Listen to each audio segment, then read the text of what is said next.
Tonight you are not following a king through torchlit halls, and you are not riding with a knight towards some windswept battlefield where banners snap dramatically in the cold. You are doing something quieter than that, and, in its own way, far more revealing. You are stepping off the main road of history and toward a low workshop at the edge of a village, the sort of place most people notice only when they need something from it. In the dim hour before sunrise, it does not look like the center of anything. It looks small, practical, dark. A timbered building with a roof that has bent a little under years of wet, a doorway worn smooth by use, and a thin line of smoke rising into the air, as though the dawn itself has chosen this one humble place to practice breathing before morning. If you were walking quickly, you might pass it without much thought. That would be natural.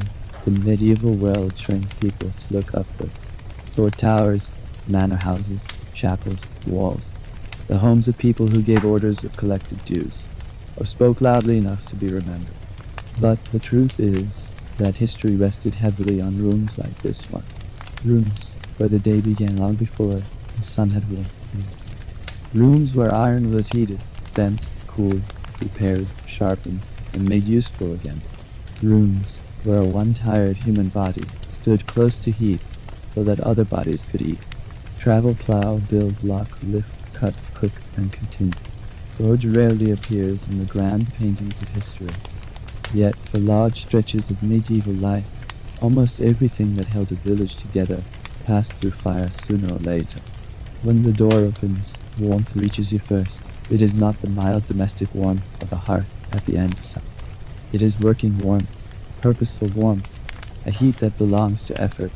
Behind it comes smell, coal smoke, ash, hot iron, damp wood, leather that has spent years near the fire, horse, oil, wet wool steaming slightly where it has dried too close to heat before.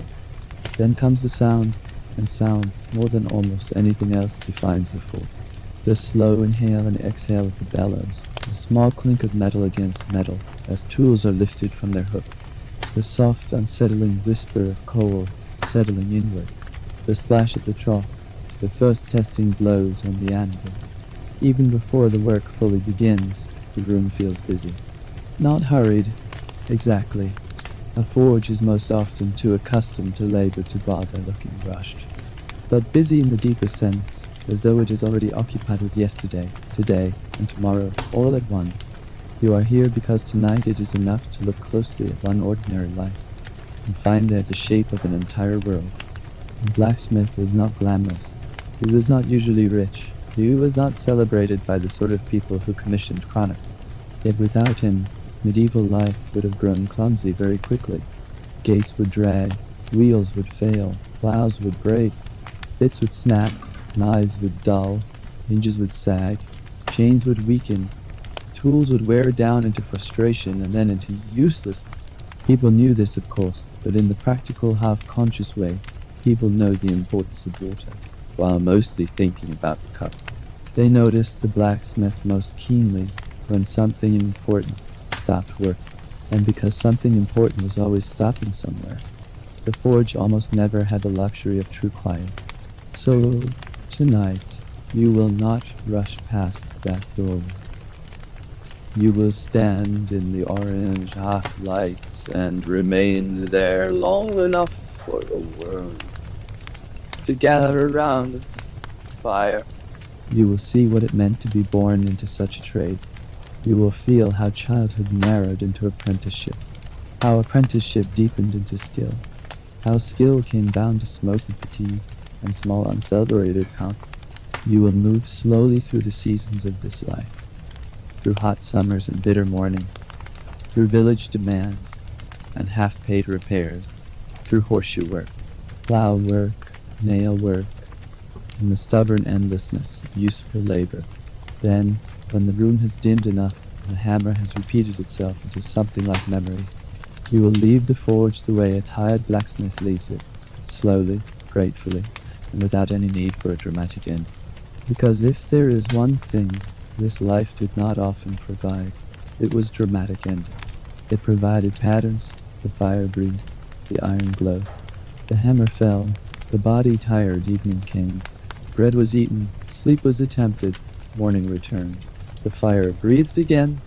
You are born into this pattern before you understand what patterns are. The forge is already there, and because it is already there, you do not imagine a life without it. Some children are born into cottages where the smell of baking lingers in the beam. Some are born where wet fleece hangs drying from hooks. Some grow up with fish scales, salt, and tide in every conversation. You grow up with iron nearby. You grow up with tools resting against walls and cooling on benches. You grow up hearing adults speak about things in the practical grammar of repair. The handle is loose. The hinge needs mending. The horse threw a shoe. There is no good iron left of that size. We will need more coal before winter. The reap wants its lash by Friday. The plowshare must be done before the field dry. All this enters your ears before it means anything to you, and because it enters early, it settles deep. Your earliest memories do not begin with explanations. They begin with sensation, the brightness of the forge fire in a dark room, the thickness of the air, the broad, dark back of the man working there, the way he seems always to move with purpose, even when merely reaching for something. The ring of hammer on anvil traveling through the floorboards into your small bone. The wet hiss when hot iron meets water, sharp enough to feel almost magical before you learn to fear it a little. The workshop, to a child, is not simply a room. It is an adult country, governed by rules you do not yet know, where everything appears simultaneously important and dangerous. The man at the center of it, whether father, uncle, master, or some stern combination of those roles, seems made from the same materials as the forge itself. He smells of smoke, his wrists are heavy, his palms are thickened and darkened from labor. His face often carries the faint shadows of soot where sweat has cut little paths through the dust. He does not waste movements. He does not speak unless speaking will improve the work or prevent a mistake. When he enters a room, he brings the shop with him.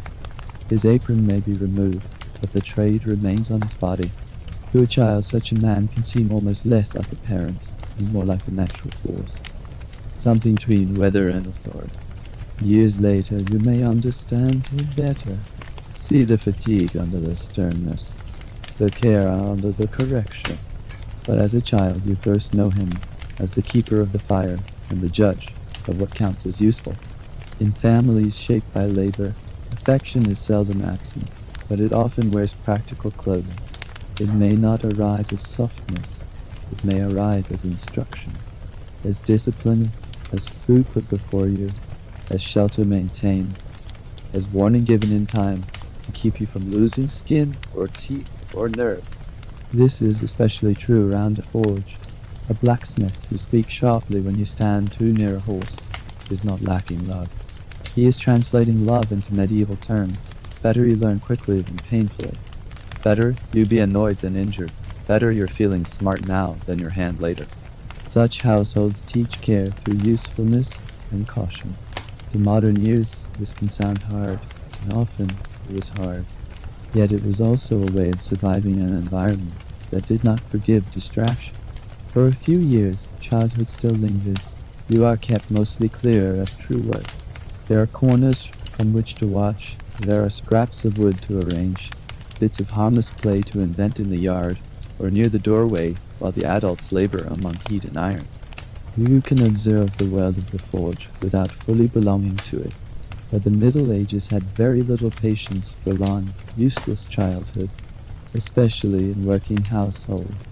Every pair of hands, however small, eventually becomes tender, and the forge, with its endless little needs, is especially skilled at finding things for children to do. At first the tasks are tiny. Fetch water, bring that rag, sweep there, carry this smaller bucket, not the large one. Gather those dropped nails, stack the scrap by size, move the charcoal basket nearer the wall. Stay where you can be seen. Do not touch that. Not that one either. Those instructions may sound almost ceremonial when remembered from a distance, but they are the first steps by which the forge begins to absorb you. What had been a place you watched becomes a place that expects things from you. And children, being children,